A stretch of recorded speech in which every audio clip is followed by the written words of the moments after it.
बर्तमान बड़ खबर पानीपाग को नहीं बड़ सूचना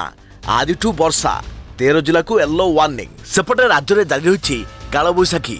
दिन में तताऊँची रात भिजाऊँची कालबैशाखी वर्षा। हेलो फ्रेंड्स मु शक्ति आप देखुं आज ताजा खबर तेज यहाँ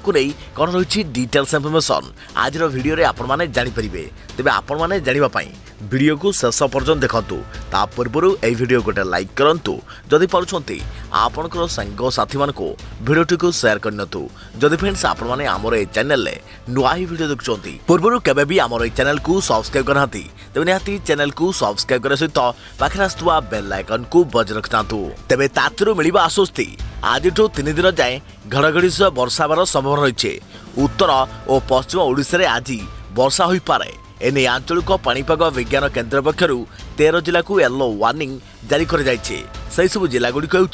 सुंदरगढ़ देवगढ़ केन्दुझर मयूरभंज बालेश्वर जाजपुर भद्रक केन्द्रापड़ा कटक बलांगीर एवं कलाहांडी जिला को वर्षा येलो वार्निंग जारी होइछे। आज आसंता 3 दिन जाए वर्षा हो पारे सेहीपरि आसंता 2 ରୁ 3 दिन मध्य केरल उपकूल में मौसुमी छुई पारे यार प्रभाव में राज्य में वर्षार परिमाण बढ़िबार संभावना रही